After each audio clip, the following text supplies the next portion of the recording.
அரசியல் கருத நேயர்களுக்கு வணக்கம். இன்று நம்மோது இனியும் சிறப்பு இருந்தனர் மூத்த பத்திரிகையாளர் சேக்குவரா ஜெய்சங்கர். வணக்கம். வணக்கம். சார், நேற்றைக்கு முன்தினம் அனைத்து கட்சி போராட்டம் நடந்தப்போ சீமான் அவர்களோட அந்த பேச்சுக்கள் பல விஷயங்கள் அதில் மக்களிடம் கேள்வி எழுப்பக்கூடிய விதமாக இருந்தது. குறிப்பாக அமைச்சர்களோட நடவடிக்கை, சட்டமன்ற கேலி கூத்துக்கள், இந்த மாதிரி விஷயங்கள்லாம் விமர்சனம் பண்ணியிருக்காரு. பொதுமக்கள் மத்தியிலே ஒரு பேசுபொருள் உருவாயிருக்கு. சீமான் போன்றவர் சட்டமன்றத்தில் இல்லாதது இப்படி தான் இருக்கும் சட்டமன்றம் அப்படின்ற மாதிரி பேச ஆரம்பிச்சிருக்கேன். எப்படி பார்க்குறீங்க? இல்லை, கொஞ்சம் நேற்றைய தினம் நான் பார்க்கும்போது இறுக்கம் இல்லாமல் இருந்துச்சு. இறுக்கம்னா ஒரு என்ன சொன்ன, ஒருத்தர் பார்த்தீங்கன்னா பார்த்து மரியாதை நிமித்தமாக சிரிக்காமல் அல்லது வருத்தமாக இருக்கிற மாதிரி ஒரு இறுக்கம் இருந்துச்சு இல்லையா? அந்த இறுக்கம் தளர்ந்துருச்சு. ஆனால் அதே சமயத்தில் என்னென்னா, அந்த பேசக்கூடிய லாங்குவேஜ்லாம் இருக்குல்ல, அது ரொம்ப ரொம்ப கேலிக்கிடமாக தான் இருந்துச்சு அந்த பேச்சுக்கள் எல்லாம். அதை நான் ஏற்கனவே உங்களுக்கு சொன்ன மாதிரி ஒரு சட்டமன்ற உறுப்பினருக்கான அந்த இலக்கணம் இருக்குல்ல, பேச்சு மொழி, அது பார்த்திங்கன்னா ரொம்ப இலக்கணமாக இல்லைனா கூட பரவாயில்ல, நடைமுறை தமிழ் இருந்தால் கூட பரவாயில்ல.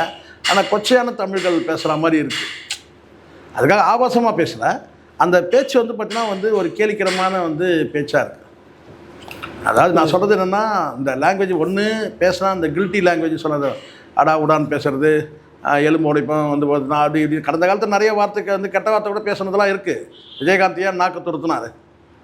விஜயகாந்த் நாக்கு துருத்துன்னு தான் நிறைய பேருக்கு தெரியும். ஆனால் எதுக்காக நாக்கு துருத்தினார்ன்றது யாருக்கா தெரியுமா?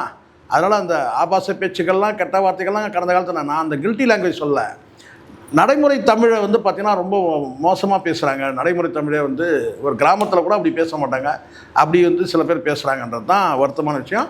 அதில் முதலமைச்சரே பார்த்தீங்கன்னா சொன்ன வார்த்தையை நம்ம எதுவும் சொல்ல வர. நீங்கள் பேப்பர் படிக்கலன்னு சொல்கிறீங்க, அது ரைட்டு. ஆனால் முன்ன பின்னன்னு சொல்கிறது, அதுக்கப்புறம் பார்த்தீங்கன்னா எதிர்கட்சி தரப்பில் பார்த்தீங்கன்னா பயப்படுறீங்களான்னு கேட்குறது, ஏன் தயங்குற, அனைத்து கட்சி குற்றத்துக்கு ஏன் தயங்குறீங்கன்னு கேட்குறது இருக்குது சார். ஏன் பயப்படுறீங்கன்னு கேட்குறது எப்படி சரியான வார்த்தை? அது புரியுது. அந்த வார்த்தையை பார்த்தீங்கன்னா போட்டார். அப்போது உங்களுக்கு ஒன்று எழுதி வச்சு படிச்சுருங்க, இல்லை நீங்கள் நாங்கள் ஆன் த ஸ்பாட்டில் பேசுகிறேன்னு சொன்னால் அந்த வார்த்தை பிரயோகம் கரெக்டாக இருக்கும். அங்கே வார்த்தை பிரயோகம் பார்த்தீங்கன்னா சரியாக இல்லை. அவர் முன்ன பின்ன பேப்பர் படிச்சிருக்கணும்னு கேட்குறாரு. இவர் என்ன செய்கிறாருன்னா, அனைத்து கட்சி கூட்டத்துக்கு என்ன பயமான்னு கேட்குறாரு. இதெல்லாம் லோக்கல் ஏரியாவில் பேசுகிற வார்த்தை. இது லோக்கல் ஏரியா வார்த்தை சொல்லுவாங்க தெரியுமா? அந்த மாதிரியான வார்த்தை. இவர் புஷியானந்து பெரும்புலவர், அது அவர் ஒரு பக்கம் என்ன செஞ்சாருன்னா, இன்னத்துக்கு அவர் சிவனேன்னு உட்காந்துக்கிறாரு, அவர் எதுக்கு போட்டு வாங்குறாரு அப்படின்னு அவர் பேசுகிறாரு.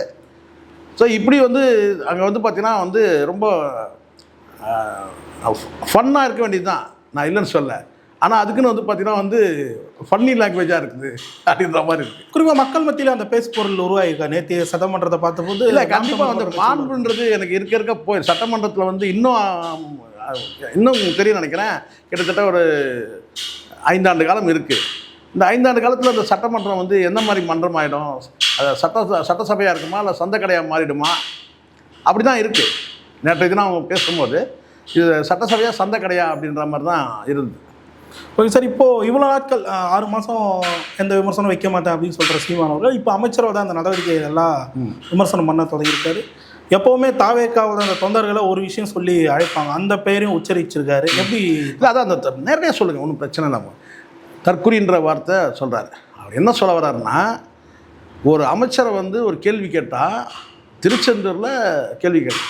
திருச்செந்தூர் உங்களுக்கு தெரியும், உங்களுக்கு தூத்துக்குடி மாவட்டத்தில் திருச்செந்தூரில் ஒரு தூத்துக்குடி சம்மந்தமாக ஒரு கேள்வி கேட்டால், நீங்கள் தூத்துக்குடி தொடர்பானா ஒரு கேள்வி எழுப்பப்படுது, நீங்கள் இந்த கேள்வியை இங்கே கேட்காதீங்க, அது எங்கே தான் இருக்கட்டும், எதை சம்மந்தமானா இருக்கட்டும். ஒரு கேள்வி கேட்டால் அந்த கேள்விக்கு பதில் சொல்லிங்களா, நீங்கள் அங்கே வாங்க பதில் சொல்கிறேன்னு சொன்னால் எப்படி இருக்கும்? தூத்துக்குடியில் கேளுங்க, தூத்துக்குடியில் கேளுங்க. திருச்செந்தூர் கேள்வி கேட்டால் நீங்கள் தூத்துக்குடியில் கேளுங்க, அப்போ தான் பதில் சொல்லுங்கள். என்னங்க இது? துறைமுகம் குறித்து கேள்வி கேட்டாக்கா நீங்கள் என்ன சொல்லுவீங்கன்னு கேட்டால், தூத்துக்குடி துறைமுகம் குறித்து கேள்வி கேட்டால் நீங்கள் சென்னை துறைமுகத்து வாங்க சொல்கிறேன்னு சொல்லுவீங்களா? நீங்கள் என்ன பேச்சு இது? இது அதுக்கு தான் அவர் சொல்கிறாரு. இதுக்கு தாண்டா உங்களை தற்கொலைன்னு சொல்கிறதுன்னு சொன்ன அந்த வார்த்தை இதுக்கு தான் அவர் சொல்கிறாரு. ஒரு வார்த்தைக்கும் சொல்லும்போது நீங்கள் மனசாட்சின்னு ஒன்று வேணும் உங்களுக்கு. அவருக்கு தமிழ் வராதுன்னு நல்லா தெரியும். யாருக்கு தமிழ் வராதுன்னு சொல்கிறீங்க தெளிவாக? நிதியமைச்சருக்கு தமிழ் வராதுன்றது நிறைய பேர் இருக்குங்க. நீங்கள் நிதியமைச்சராக செங்கோட்டையனை போட்டீங்க, இல்லை அந்த இடத்துல பார்த்தீங்கன்னா நிதியமைச்சராக நீங்கள் ராஜ்மோகனோடு போட்டுங்க. எந்த வகையில் ராஜ்மோகனுக்கும் மரிய வில்சனுக்கும் பார்த்தீங்கன்னா பெருசாக ஒன்றும் வித்தியாசம் கிடையாது. இல்லையா? அப்போ நீங்கள் வந்து பார்த்தீங்கன்னா நீங்கள் அவரே போட்டுருங்க, தமிழ் சுத்தமாவது படிச்சிருப்பார் நிதியமைச்சரா இல்லை? அதாச்சும் சரியா யார் வேணால் இப்போ அமைச்சரை பொறுத்திருக்கேன் எம்எல்ஏக்கள் யாரும் வந்து பார்த்தீங்கன்னா வந்து பிறக்கும் போதே அமைச்சர், பிறக்கும் போதே வந்து பரம்பரையெல்லாம் கிடையாது. சரி, நீங்கள் அமைச்சர் பதவி கொடுக்கணும் முடிவு பண்ணிட்டீங்க. ஒரு நிதி வந்து பார்த்தீங்கன்னா நிதித்துறை அமைச்சர் அந்த பட்ஜெட்டை வாசிக்கிறது கிட்டத்தட்ட வந்து ஒரு 3 மணி நேரம் வந்து அந்த பட்ஜெட்டு 2 மணி நேரம் வாசிக்கிறதுல 3 மணி நேரம் வாசித்தார், அது வேறு. ஆனாலும் அந்த தமிழ் வந்து பார்த்திங்கன்னா எவ்வளோ தகராறாச்சு தெரியுமா? உள்ளபடியே தமிழை நேசிக்கிறவங்க தான் சார் தெரியும் அந்த கஷ்டம் என்னன்றது. நம்ம முடிஞ்ச வரையிலும் நீங்கள் வந்து கேலி கிண்டல் இல்லாமல் நீங்கள் படிக்கணும்ல. நான் சொல்கிறது யாரும் தமிழை நேசிக்கிறவங்க வந்து கேலி கிண்டல் பண்ண மாட்டாங்க, வருத்தப்படுவாங்க உள்ளுக்குள்ளே. ஆனால் வேற்றுமொழியை பார்க்குறவங்களும் என்ன இருக்காங்க, வேற்றுமொழியில் வந்து அவன் தமிழ் கற்றுக்கிட்டது தான் இதை எப்படி நம்ம பார்த்துருப்பான்.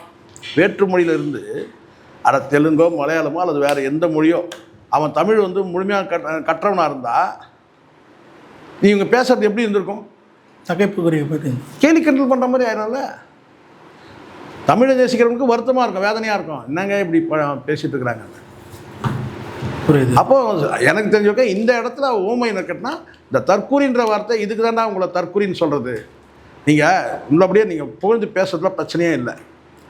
காவிரி நீரில் வந்து பார்த்திங்கன்னா வந்து உபரி நீரை திறந்து விட்டுருக்குறான் சார், ப்ராக்டிக்கலுக்கு வரணும். அவனுக்கு பிரச்சனை, அவன் திறந்து விடலாம் அவன் ஊரே அழிஞ்சு போயிடும், கிராமங்களுக்கு காலி ஆயிரும். அவன் பிடிவாதமாக நான் திறந்து விட மாட்டேன்னு சொன்னான். அப்போ வந்து கேட்டால் அவன் ஆபத்துலேருந்து தப்பிக்க திறந்து விட்றான்.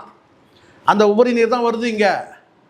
நீ என்ன சொல்கிறேன்னு கேட்டிங்கன்னா கடவுளோட குழந்தை எங்கள் தலைவர், அதெல்லாம் வந்து பார்த்தீங்கன்னா வந்து காவிரி திறந்து விட்டாங்க இவர் போகாமையே. உங்களை அங்கே வர வேணான்னு சொல்கிறது எதுக்குன்னு கேட்டினா அவன் மிரட்டுறான். இங்கே வந்தீங்கன்னா இங்கே வந்து பார்த்தீங்கன்னா வந்து நீ வந்தீங்கன்னா அவ்வளோதான், பார்த்து நடந்துக்க, வராமல் தான் நீ தப்பிச்ச. அதுதான் வந்து டிகே சிவகுமார் சொன்ன வார்த்தை. நீ வராமல் இருக்குன்னு நல்லது, வந்தால் இங்கே பெரிய பிரச்சனை ஆகிடும், அதுக்கு நான் பொறுப்பு கிடையாது அப்படின்னு சொல்லுவார். முதலமைச்சராக சொல்லும் போது எப்படி போக முடியும்? நீங்கள் போகலைங்க சார், ரைட். ஆனால் அதுக்கப்புறம் வந்து அவன் உபரி நீரை திறந்து விட்றான்னு சொன்னால் அதை போய் நீங்கள் ஒரு கொண்டாடுறீங்கன்னு சொன்னால் அப்போ அது என்ன மனநிலை? இது அந்த வார்த்தை வந்து தற்குறின்ற வார்த்தைக்கு வந்து அவர் சொல்லும் போது 2 காரணங்களை சொல்லிட்டு தான் சொல்கிறார். போக்கில் நீங்கள் தற்குறின்னு சொல்லலை, 2 விஷயத்த சொல்கிறாரு. ஒரு அமைச்சரை கேள்வி கேட்டால் அந்த அமைச்சருடைய பதில் எப்படி இருக்கு? புரியுது. ஸோ அதனால் எனக்கு அது வந்து நான் அந்த வார்த்தையை வந்து பார்த்தீங்கன்னா வந்து அவர் சரியாக தான் சொல்லியிருக்கிறார், நான் அப்படி சொல்லலை. நீங்கள் சொன்னதுக்கு அவருக்கு சொல்கிறது கரெக்டாக இருக்கா இல்லை? நீங்கள் இப்படி பேசுகிறீங்க, அப்போ உங்களை தற்குறின்னு சொல்கிறதுல அர்த்தம் கிடையாது. தற்குறினா தற்பெருமை பேசுவோம் சார், அது முதல்ல அந்த விளக்கத்துக்கு வாங்க. தற்குறினா தன்னைத்தானே பெருமையாக பேசுகிறது.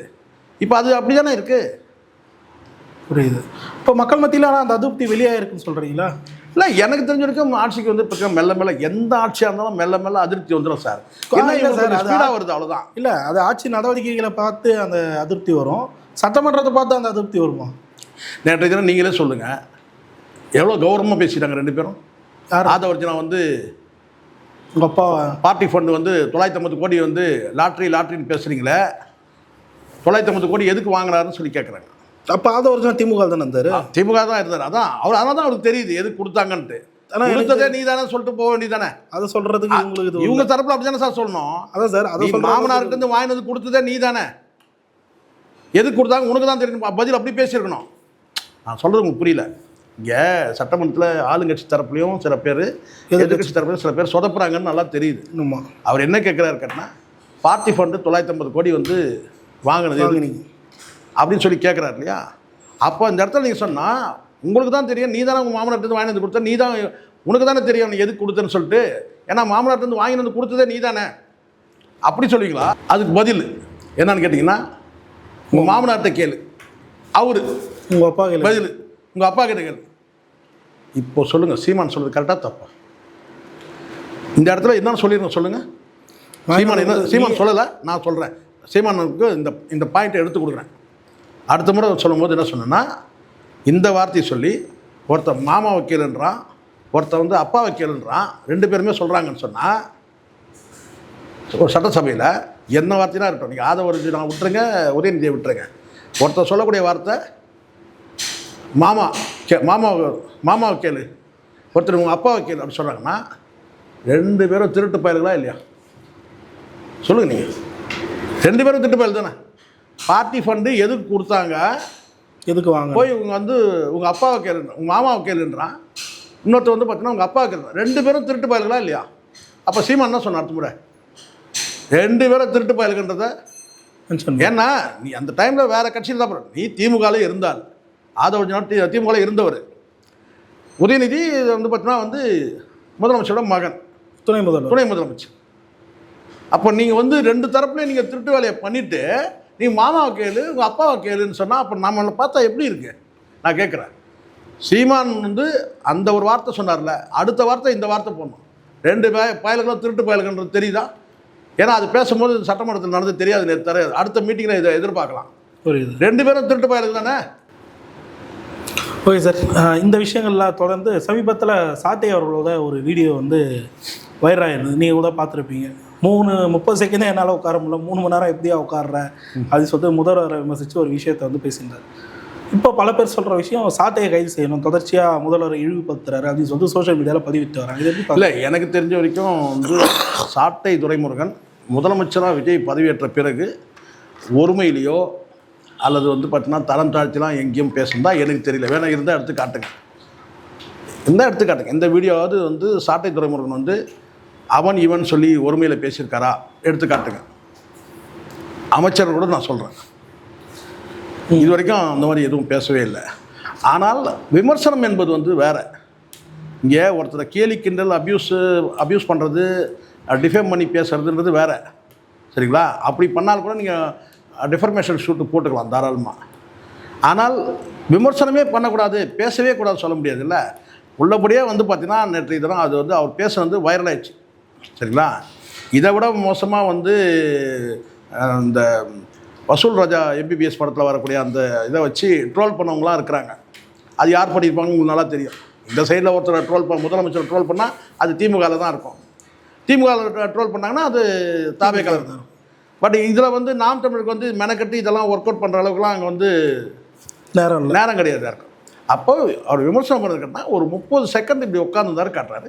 ஆனால் உள்ளபடியே வந்து பார்த்தீங்கன்னா அந்த விஜய் அவர்கள் 69 படத்தில் நடிச்சிருக்கிறார், வெவ்வேறு முக பரிமாணங்களை காட்டியிருக்கிறார். அப்போ சட்டசபையில் வந்து உட்காந்துருக்கும் போது அப்படி வந்து உட்காந்துருக்க வேண்டிய அவசியம் இல்லை, நார்மலாக ஒரு இருக்கலாம். ஆனால் அவர் உட்கார்ந்தது வந்து பார்த்திங்கன்னா பெரும்பாலும் வந்து ஒரே இடத்த வெறிச்சு பார்த்துட்டு இருக்கிற மாதிரி இருக்குது. 1000 சிந்தனைகள் 1000 இருக்கலாம். பட்ஜெட் படிக்கிறாரு, அந்த பட்ஜெட்டில் வந்து பார்த்திங்கன்னா உள்ளபடியாக அவர் படிக்கிறது உங்களுக்கு வந்து பார்த்திங்கன்னா உங்களுக்கு சீனில் உங்களுக்கு வந்து டேப்பில் வந்துட்டுருக்கு. ஒன்று நீங்கள் அதை பார்த்து ரியாக்ட் பண்ணலாம், இல்லை பேப்பர் கொடுத்துருப்பாங்க அந்த பேப்பரை பார்க்கலாம். ஆனால் ஒரே இடத்த வெறிச்சு பார்க்குறதுன்றது வந்து பார்த்திங்கன்னா 3 மணி நேரம் ஒரு மனிதரால் பார்க்க முடியுமான்றது தான் வந்து அவர் ட்ரோல் பண்ணார். அவர் செய்யக்கூடிய விஷயம் வந்து பார்த்தீங்கன்னா ஒரு நகைப்புக்கிடமாக இருக்குது. யார்? சாட்டை துரைமுருகன். ஆனால் இதே வந்து பார்த்தீங்கன்னா அசிங்கப்படுத்திட்டாரு, அவமானப்படுத்திட்டாரு நம்ம சொல்ல முடியாது. நீங்கள் அதை மாற்றிக்கலாம் அடுத்த முறை. ஆனால் வழக்கு தொடுக்க போகிறோம் அப்படிலாம் பேசுகிறாங்க. பட் அது எதுக்கு வழக்கு தொடுக்கிறாங்கன்னு தெரிஞ்சாதான் சார் சொல்ல முடியும். எந்த வார்த்தைக்குன்னு தெரியல. நம்ம 100 வார்த்தை பேசிட்டு போகிறோம், அவங்க எந்த வார்த்தைக்கு வழக்கு தொடுக்கிறாங்கன்னு சொல்ல முடியாதுல்ல.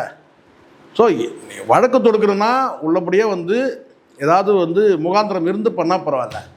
பேசுகிறதுக்கெல்லாம் வந்து சொல்லி வழக்கு தொடுக்க எவ்வளோ பேர் தான் நீங்கள் வந்து சிறை பிடிச்சி போடுவீங்க இல்லையா? அதுவே ஒரு கட்டத்தில் வந்து பக்குவமற்ற நிலையாயிடும். இப்போ நாளைக்கு வந்து பார்த்திங்கன்னா ஆட்சி மாற்றம் வருதுங்க. ஏதோ ஒரு எப்படி இருந்தாலும் இந்த 5 ஆண்டு காலம் நீங்கள் நிறைவு செய்கிறதே போதும் ஆயிரும் உங்களுக்கு. கண்டிப்பாக அடுத்து ஒரு ஆட்சி மாற்றம் இருக்குது. அப்போ என்ன ஆகும்னு பாருங்கள். இதே நிலை தானே வரும். அது நான் அதுக்காக இப்போ வந்து ஒரு MLA ஒத்திக்கு உள்ளே வச்சிங்க, அது வந்து பார்த்திங்கன்னா அது கண்டிக்க தகுந்தது. ஒரு விழா எலும்பு உடைப்பேன்னு சொல்லி எப்படி பேச முடியும் ஒரு சட்டமன்ற உறுப்பினர்? அப்படி ஒரு வார்த்தை இருக்குல்ல, விழா எலும்பு வந்து உடைப்பேன்னு சொல்லி பேசினாலும் தப்பு, விழா எலும்பு உங்களுக்கு மட்டும்தான் இருக்கான்னு சொல்லி கேட்டாலும் தப்பு தான். அதோட அர்த்தமே அதுதானே. உங்கள் விழா எலும்பு நாங்கள் உடைப்போம் அப்படின்றது தானே பொருள். அது கடைசியாக எங்கே வந்து நிற்குது? விழா எலும்பு உடைப்புன்னு நீங்கள் சொல்கிறீங்க, வன்னியரசில் கேட்டால் விழா எலும்பு உங்களுக்கு மட்டும்தான் இருக்கா அப்படி ஒரு கேள்வி வந்தாலே நான் கேட்டேன் அதை பொருள் என்ன, அடுத்த பொருள் என்னன்னு கேட்டால் உங்கள் எலும்பு நான் உடைப்பேன் தான். அப்போது இங்கே எப்படி ஆகிட்டாங்க பாருங்கள் சட்டமன்ற உறுப்பினர். அப்போ அதை நடவடிக்கைலாம். ஆனால் உங்களை பற்றி பேசுகிறதுக்கெல்லாம் வந்து பார்த்திங்கன்னா நீங்கள் வந்து விமர்சனங்களுக்கெல்லாம் நீங்கள் வந்து நடவடிக்கை எடுக்க முடியாதுல்ல. அப்படி உங்களை கேலி கிண்டல் பண்ணுற மாதிரி தெரிஞ்சுன்னா அதில் உண்மை இருக்கான்னு பாருங்கள். எனக்கும் கூட நான் சொல்கிறேன், ஏன் இப்படி உட்காந்துருக்கிறான்ற கேள்வி எல்லாருக்கும் இருக்குது. எனக்கு நம்ம வெளிப்படையாக பேசுகிறேங்க, பல பேர் வெளிப்படையாக பேச மாட்டான். ஏங்க இப்படி உட்காந்துருக்கிறாரு, இப்படியே உட்காந்து ரொம்ப நேரம் எவ்வளோ நேரம் உட்கார முடியும்? ஒன்று வானத்தை பார்த்த மாதிரி இருக்கிறோம், இல்லை அப்படி இருக்கிறோம், ஏதோ ஒரு அதிர்ச்சியான மாதிரி அந்த ரியாக்ஷன். இதுக்கு முன்னாடி சட்டமன்ற உறுப்பினர் பாண்டியராஜன் ஒருத்தர் இருக்கிறார். அவர் வந்து தேமுதிக இருந்தார். அதுக்கப்புறம் அதிமுகவில் வந்து ஜெயலலிதா அவர்கிட்ட போய் வந்து ஐக்கியமாகி அப்போ அவருக்கு வந்து அமைச்சர் பதவி கூட கொடுத்தாங்க. அதுக்கப்புறம் வந்து அவர் சட்டமன்ற உறுப்பினர் இருந்தார் நினைக்கிறேன். லாஸ்ட் இது ஆவடி சட்டமன்ற தொகுதியில் இருந்தார். பாண்டியராஜன் பேர். அவர் எப்படின்னு கேட்டிங்கன்னா, அவர் ஆட்டிடியூடே என்னன்னு பார்த்தீங்கன்னா, அது பாருங்க,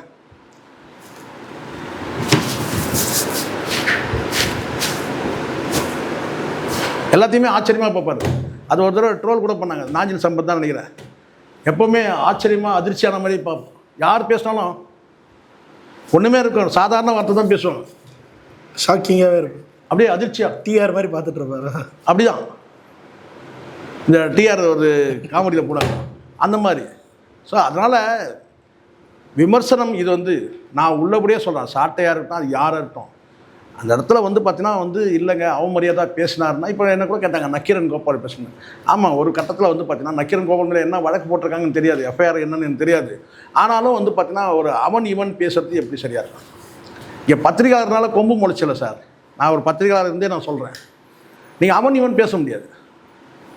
யாராக இருந்தாலும் சார், அந்த குறைஞ்சபட்சம் அந்த மரியாதை வந்து இருக்கும். அவன் இவன் பேசக்கூடாது. யார் பேசினாலும் வந்து பார்த்தீங்கன்னா, ஏன்னா வந்து வேறு வழி இல்லை. நம்மக்கிட்ட வந்து ஒரு மண்ணை பிடிச்சி இதுதான் வந்து மந்திரின்னு சொல்லிட்டாங்கன்னா வேறு வழி கிடையாது. அந்த மாண்புகும்ன்ற வார்த்தையை போட்டு தான் ஆகணும். அதுக்கான மரியாதை கொடுத்தான். நம்ம தலைவிதி அது. புரியுது. அவங்கள சொல்லி குற்றல, நம்ம தலைவிதி நம்ம வாங்கினத வரோம். அப்படி தான் சொல்லணும். ஏன்னா இந்த இடத்துல வந்து அவன் இவன்றது அந்த ஒருமையில் பேசக்கூடாது. யார் வந்தாலும் சார். ஓகே சார், பல்வேறு கேள்வி தெளிவாக நேரத்துக்கு நன்றி சார். நீங்கள் இதை தொடர்ந்து சமீபத்தில் நாம் தமிழ் கட்சியை வந்து தொடர்ச்சியாக விமர்சிக்கக்கூடிய ஒரு தமிழ் தேசியவாதி, தமிழ் தேசியத்தை அவர் தான் தூக்கி நிறுத்துற மாதிரி பேசிகிட்டு இருப்பார். அவர் ஒரு விமர்சனத்தை வந்து வச்சுருந்தார். என்னென்னா, இது மாதிரி சீமான் அவர்கள் சொல்லியிருந்தார், கொலை வெறியோட இடைத்தேர்தலுக்கு காத்திருக்கிறேன் அப்படின்னு சொல்லும்போது, இலவு காத்த கிளி மூலம் இங்கே காத்திருக்க வேண்டியது தான், போட்டி யாருக்குன்னு தெரியாமே பேசிகிட்டு இருக்காங்க அப்படின்னு சொல்லிட்டு ரொம்ப கீழ்மட்டமாக விமர்சனம் பண்ணுறேன். எப்படி பார்க்குறீங்க? இல்லை, நான் என்ன இவனுக்கு என்னன்னு கேட்குறேன். சரிப்பா, இலவு காத்த கிளியாக காத்துருக்குறேன், உனக்கு என்ன? அதனால் உனக்கு என்னடா, உனக்கு என்னன்ற? அதனால் அவருக்கு இலவு காத்து கிளியாக காத்துட்டோம், என்னவோ இருக்கட்டும். உன்ன மாதிரி 4 சவுத்துக்குள்ளே உட்காந்துன்னு வந்து பார்த்தீங்கன்னா, நீ தமிழ் தேசியம் பேசலல்ல. 4 சவுத்துக்குள்ளே உட்காந்துட்டு நீ எப்படிப்பட்ட ஆளுன்னு தெரியாதா? அதுதான் மீண்டும் மீண்டும் நான் சொல்கிறது. நேற்று வரைக்கும் இலும் நாட்டின்னு சொன்னேன், இன்றைக்கி தூக்கி பிடிக்கிற சொல்கிறேன் நான். நேற்று வரைக்கும் நீ என்ன சொல்கிறேன், இலும் நாட்டின்னு இத்தனை தடவை சொல்லியிருப்பேன். இலும் நாட்டின்னு ஒருத்தர் குற்றம் சாட்டுனா கொஞ்சமாச்சும் ஆதாரம் இருக்கணும். ஒருத்தர் நீங்கள் என்ன வேணாலும் வந்து நீங்கள் விமர்சனம் பண்ணுங்கள் கொள்கை ரீதியாக. ஆனால் மொத்தமாக வந்து இலும் நாட்டி அவன் வந்து பார்த்திங்கன்னா வந்து உளவாளி, வேற்று நாட்டால் வந்து ஏஜென்ட்டு, இப்படியெல்லாம் சொல்லிவிட்டு அதுக்கப்புறம் அவனை எப்படி நீங்கள் ஏற்றுக்கிறீங்க? யார் வேணா இருக்கட்டும். அப்போ இவனுக்கு என்னன்னு கேட்டிங்கன்னா, இந்த இடத்துல வந்து சீமான் மீதான அந்த வெறுப்பு, அந்த வன்மம். ஏன்னா இவங்க ஒரு அரசியல் கட்சியாக நடத்த முடியுது, உன்னால் முடியல. நீயும் பேசுகிற, தமிழ் தேசியம் பேசுகிற, அப்புறம் எவனோ வேலை வெட்டி இல்லாமல் சும்மா இருந்தான்னா அவனை கூப்பிட்டு வாத பிரதிவாதம் பண்ணுற, அதெல்லாம் இருக்கட்டும். நீ வேணா சண்டைக்கு வா, நீ சண்டைக்கு வாடா அப்படின்னு சொல்லி கேட்குறேன்னு சொல்லி. இப்போ புரியுதுங்களா? இந்த வாய் தான் வந்து குழப்பி அனுப்பிச்சாங்க ஒரு தடவை நினைக்கிறேன். உனக்கு இதெல்லாம் உனக்கு இப்போது நான் கேட்க ஒரே ஒரு விஷயம் தான் நான் கேட்குறேன். உனக்கு பிரச்சனை என்ன? இப்போது சீமான் பிரச்சனையா, நாம் தமிழர் கட்சி பிரச்சனையா, இல்லை வந்து இந்த அங்கே இருக்கிற மற்ற நிர்வாகிகள் பிரச்சனை? உனக்கு என்ன பிரச்சனை? இப்போ சீமான் மாதிரியே பேச வேண்டியதாக இருக்கு. இப்போ உங்களுக்கு என்னடா பிரச்சனை? இப்போது யார் அட்வைஸ்? நீ நல்ல டாக்டரை பாடுற, முதல்ல போய்ட்டு அப்படி தான் சொல்ல வேண்டியதாக இருக்குது. போய் நல்ல டாக்டர் பாரு, நீ நல்ல டாக்டரை போய் பாடுற, அப்படி தான் சொல்ல வேண்டியது இருக்குது. உனக்கு என்ன? அவர் இலவு காத்த கிளியாக இருக்க என்னமோ இருக்கிறாரு. இப்போ இவங்களுக்கு என்ன எரியுது தெரியுதா? அதை சொல்லிக்கிட்டே இருக்கணும். சீமான் சட்டமன்ற உறுப்பினர் ஆக போகிறார். இப்போ பாரிசாலனை நீங்கள் வெறுப்பேற்றணும்னு வச்சுங்களேன். சீமான் வந்து சட்டமன்ற உறுப்பினர் ஆக போகிறாரு, சீமான் வந்து பாராளுமன்ற உறுப்பினர் ஆக போகிறார் நீங்கள் சொன்னீங்கன்னு வச்சுங்களேன், இது அவங்களால ஜீர்ணிக்க முடியல, தாங்க முடியல. விஷயம் தான். இல்லைனா சும்மா இருக்கிற பையனை நோண்டி விட்டு வாழ்த்து சொல்கிறேன், அது சொல்லிட்டு அந்த பையனை இன்றைக்கி எந்த கதியில் கொண்டு போய் நிறுத்திட்டானுங்க. யாரை? விஷ்ணு தான் நான் சொல்கிறேன். உள்ளபடியே பாவமாக இருக்கு எனக்கு. அந்த பையனை அவனுடைய அந்த எமோஷன் ஆகக்கூடிய அதை வந்து எப்படி டைரக்ஷன் பண்ணி எப்படி ஆக்கி விட்டானுங்க பாருங்கன்றது. அங்கேருந்து வர வச்சு இங்கே ஒரு நேர்காணல், அங்கே ஒரு நேர்காணல், அவனை எப்படி மடைமாற்றிட்டானுங்க பாருங்கள் ஒரு செகண்டில். வழிமாறக்கூடிய அந்த அந்த எமோஷனல் வந்து ஒருத்தருக்கு இருந்ததுன்னா, நான் உள்ளபடியே சொல்கிறேன், கட் பண்ணிட்டு போகிறேன். ஒருத்தர் எமோஷன் ஆகிற இருந்தான்னு வச்சுக்கிறேன், உணர்ச்சி வசப்படுறேன். கூடுமான வரைக்கும் உணர்ச்சி வசப்படக்கூடாது. அந்த எமோஷன் ஆகக்கூடிய ஒரு தன்மை இருந்தால் அவனை ஈஸியாக மடைமாற்றம் பண்ணிடுவானுங்க. அதுக்கு ஒரே உதாரணம் இந்த பையன். உள்ளபடியே வந்து உண்மையான ஒரு விசுவாசியாக தான் இருந்தான். ஆனால் அவனை எப்படி மாற்றிட்டானுங்க பாருங்க. புரியுது. இந்த நட்பு மாண்புன்னு சொல்லிட்டு ஒரே ஒரு பிறந்தநாள் வார்த்தை சொல்லி எப்படி மாற்றினாங்க. அவனும் வந்து பார்த்தீங்கன்னா எப்படி அறிவிழந்து போய் நேராக வந்து போய் இங்கே உட்காந்தோன்னு இப்போ அவன் வந்து பார்த்தீங்கன்னா மெல்ல மெல்ல மாறின்னு இருக்கிறான். எது அகைன்ஸ்டு நாம் தமிழர், அகைன்ஸ்ட் சீமான் வந்து மெல்ல மெல்ல மாறுறான் பாருங்க. எப்படி இந்த சந்திரமுகி சொல்லுவாங்கல்ல, கொஞ்சம் கொஞ்சமாக மாறி முழு சந்திரமுகியாக மாறுற மாதிரி இப்போ அவன் மெல்ல மெல்ல மெல்ல மெல்ல மாறின்னு இருக்கான். அடுத்தடுத்து வைக்கிறதெல்லாம் அவன் கேள்விகளாக போட்டுன்னு இருக்கான். புரியுது. இது எப்படி, அது எப்படி, நக்கீரன் எப்படி வந்து அவங்க வந்து வர்கானா வந்து பார்த்தீங்கன்னா எப்படி வந்து பேட்டி எடுத்தாங்க, அடுத்தடுத்து கேள்வி போட்டுனே இருக்கிறான் பாருங்க. புரியுது. அப்போ எங்கே வந்து தள்ளுறான்னு கேட்டால், அப்போ அவங்க பண்ணும்போது நாம் பண்ணக்கூடாதா, அவங்க பண்ணும்போது நாம் பண்ணக்கூடாதா அப்படின்னு அடுத்தடுத்துக்கு வந்து இவன்லாம் அபாயம், விஷம் இவன்லாம். யார் இந்த பாரிசாலன்லாம் வந்து விஷம். சில பேர் சொல்கிறாங்கல்ல, கருணான்னு சொல்கிறாங்கல்ல, அதுக்கும் மேலே எதாவது இருந்தால் ஒரு வார்த்தை போட்டுங்க சார். பல்லிருக்கு இவன் வந்து பார்த்தீங்கன்னா வந்து யாரையும் கிரிட்டிசைஸ் பண்ணுற அளவுக்கு இவன் ஆளே கிடையாது. முதல்ல இவனை எல்லாம் ஆரம்பத்தில் வந்து பார்த்தீங்கன்னா இவங்க வந்து சரியாக வந்து பார்த்தீங்கன்னா வந்து அணுகலை, சரியாக அணுகியிருக்கணும் ஆரம்பத்துலேயே. இவெல்லாம் வந்து விமர்சிக்கிற அளவுக்குலாம் இவன் ஆளே கிடையாது. முதல்ல அங்கே உட்காந்து நக்கல் பேச்சு பேசிக்கிட்டு அவன் பார்த்து தானே. இப்போ இந்த பையனை நான் உள்ளபடியே நான் பாவமாக தான் எனக்கு இருக்குது. அந்த விஷ்ணு அந்த பையனை நல்லா தெரியும். இந்த வருணும் பாரிசாலனும் உட்காந்து, எனக்கெல்லாம் இவனுக்கு ஒரு ஆளே கிடையாது, இருந்தாலும் நான் சொல்கிறேன், உட்காந்து நக்கல் அடிச்சிருந்தோம். எத்தனை காணொலி நம்ம கண்ணை மூடிட்டா இருந்தோம். எத்தனை காணொலியில் இந்த பையன், அதுவும் இவன்லாம் வந்து வந்து சொல்லுவாங்க, அந்த ஸ்வீட் பாய்சன் சொல்லுவாங்க பாருங்கள், அந்த மாதிரியா இருக்குது. பாரிசாலனாவது ஒரு பக்கம் விடுங்க, இவன்லாம் வந்து போய் உள்ளே உட்காந்துக்கிட்டு பாரிசாலனையே வந்து பார்த்தீங்கன்னா வந்து அவன் மூளையை கழுவினவன் யார், இந்த வருன்ற பையன், விஷம் அந்த பையன். எனக்கு தெரியும் இன்னும் எவ்வளோ பேர் பேசுகிறாங்க, நேருக்கு நேர் எதிர்த்துருவாங்க. சீமானை நேருக்கு நேர் எதிர்க்கிறவங்க கூட நான் வந்து வரவேற்பேன். ஏன்னா ஆனால் இவங்கெல்லாம் என்ன செய்யறாங்கன்னா, மெல்ல அப்படி போயிட்டு ரொம்ப தன்னைத்தானே அறிவாளின்னு நினச்சிக்கிட்டு அப்படி பேசி இவங்களுடைய என்ன சாதிக்கணுமோ அதை சாதிச்சிடணும். என்ன இதெல்லாம் விஷம். வருன்ற பையன் நான் சொல்கிறேன் விஷம். இன்னும் சில தம்பிங்க இருக்கிறானுங்க, எனக்கு சில பேர் கூட எனக்கு தெரியாது. ஆனால் வந்து ஸ்ட்ரைட்டாக வந்து மோதனா ஸ்ட்ரைட்டாக மோதிடும். இவன் அப்படி கிடையாது, இவன் ஸ்ட்ரைட்டாக மோத மாட்டான். இப்படி போய் சில பேர்லாம் வர வச்சு இப்போ பாருங்கள் எங்கே சிக்கனா பாருங்கள். இவன் என்ன நினைக்கிறான், அந்த பையன் நம்மளை கூப்பிட்டு நேர்காணல் பண்ணால் பெருமை நினைக்கிறான். அப்படி பார்த்தா நான் எத்தனை நேர்காணல் நான் அவாய்ட் பண்ணியிருக்கேன் தெரியுமா? எத்தனை நேர்காணல் அவாய்ட் பண்ணியிருக்கேன் தெரியுமா? நான் குறிப்பிட்டு ஒருத்தரை வந்து தாக்கணும்னு நினச்சி கூப்பிட்டாங்கன்னு நாங்கள் போக மாட்டோம். அது சீமானாக இருக்கட்டும், விஜயாக இருக்கட்டும், அல்லது எந்த தலைவராக இருக்கட்டும். குறிப்பிட்ட எங்கள் சேனல் வந்து இப்படி ஒரு சார்புடைய சேனல், இந்த கட்சிக்கு சார்புடைய சேனல், நீங்கள் வந்து அதிமுக சார்புடைய சேனல், ஸ்டாலினை திட்டணும் அதுக்காகவே கூப்பிடுவான், நான் போக மாட்டேன். சீமானை பிடிக்காது வந்து பார்த்தீங்கன்னா வந்து திமுகவோட சேனலாக இருக்கும், சீமானை திட்டணும், நான் போக மாட்டேன். இது எனக்கு நிறைய எனக்கு இதில் அனுபவம் இருக்குது. ஒரு இலக்கு வச்சு கூப்பிடுவானுங்க. இப்போ நான் கேட்குறேன், இந்த பையன் எதுக்கு அங்கே போனான்? ஆமாம், அவங்ககிட்ட போயிடக்கூடாது. உங்களோட நிலைப்பாட்டை தெரியுதுன்னா, இதே வந்து தமிழ் தேசிய ஊடகங்கள் எத்தனையோ ஊடகங்கள் இருக்குது, நீங்கள் அங்கே போங்க, அந்த தம்பிங்கிட்ட கேளுங்க, நான் வந்து பேசணும்னு சொல்லிட்டு. இன்னும் வந்து அங்கே உங்களுக்கு ஈகோ பிரச்சனை, அவங்ககிட்ட போகிறதா இவங்ககிட்ட போகிறதா. ஆனால் நீங்கள் எங்கே போகிறீங்க? மாற்று கருத்து வந்து யாருக்கு இருக்குதோ, நாம் தமிழ் கட்சிக்கு மாற்று கருத்து, இதை நான் அவசியமே இல்லை. அந்த தம்பி என்னையே திட்டினவன் தான், ஆனால் நான் அதெல்லாம் மனசில் வைக்கல. அவன் என் மகன் வயசு, அவனுக்கு நான் அவனை பொருட்டாக வைக்கல. அவன் திட்டினதெல்லாம் அதெல்லாம் என் மைண்டில் ஏற்றவே இல்லை. நான் திட்டினா தான் நான் வந்து எனக்கு வந்து பார்த்தீங்கன்னா ரொம்ப பிடிக்கும். என்னை எவன் திட்டுறானே எனக்கு அவனை பிடிக்கும், நான் அதை பற்றி கவலையே படுறேன். ஆனால் என்னென்னா, ஒரு நல்ல ஒரு பார்த்தீங்கன்னா வந்து அந்த தமிழ் தேசிய சிந்தனை உள்ள பையனை எப்படி மடைமாற்றம் பண்ணிட்டானுங்க பாருங்கள். நல்லா தெரியும் வந்து 2 பேரும் உட்காந்து நக்கல் அடிச்சுருக்கு. ஒன்று இங்கே வந்து பார்த்தீங்கன்னா அந்த கார்ட்டூனிஸ்ட் ஒருத்தர் இருக்கான்ல, அவன் தான் வந்து நான் சென்ட்டான் வந்து அவர் மூளையை கவிட்டான். யார் அந்த ராவணா இருக்கார்ல, ஏகலைவன், அவர் மூளையை கவிழ்ந்து அவன் தான் கேள்வி கேட்டு கேட்டு பல்ல காமிச்சு கேட்டு சொல்லிட்டான், அகென்ஸ்ட் ஆகி விட்டான். இந்த வருண்ன்ற பையன் அவன் இன்னொரு கார்ட்டூனிஸ்ட் பாலா, அவன் என்ன சென்ட்டான் கேட்டான். ஒரு பக்கம் வந்து பாரிசாலனை வந்து பார்த்தீங்கன்னா அவன் மூளையை கழுவுந்து வந்தான். அவனும் வாயில் வரல வச்சா கடிக்க தெரியாத பையன் ஒன்றும் கிடையாது. அவன் பார்க்க தான் வந்து பால் வடிகிற முகம் வந்தால் கூட என்ன அது அவன் வாங்கிட்டு வந்த வரோம், சரிங்களா? நமக்கு அது வாய்ப்பு கிடையாது. நம்ம 30 வயசுலேயே வந்து 60 வயசு கிழமை மாதிரி ஆகிட்டோம். ஆனால் அவனுக்கு வந்து பார்த்தீங்கன்னா அப்படி கிடையாது. அவனுக்கு ஒரு வாய்ப்பு இருக்குது. அது நம்ம இருந்துட்டு போகிறோம், நம்ம அது பாடி ஷேமிங் பண்ணல, அது இருந்துட்டு போகிறோம். ஆனால் மூளையை கழுவுறது சொல்கிறேன்.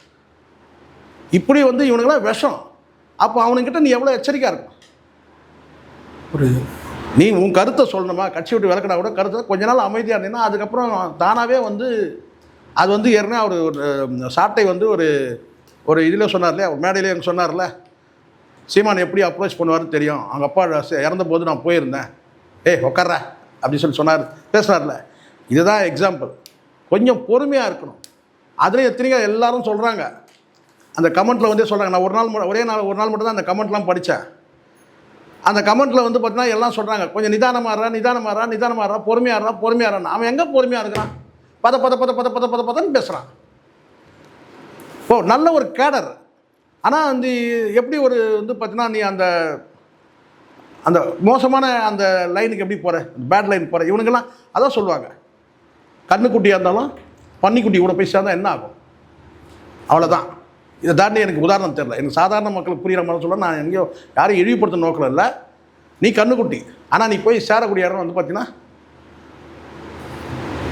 ரைட். ஓகே சார், பல்வேறு கேள்வி தெளிவாக நன்றி. நன்றி.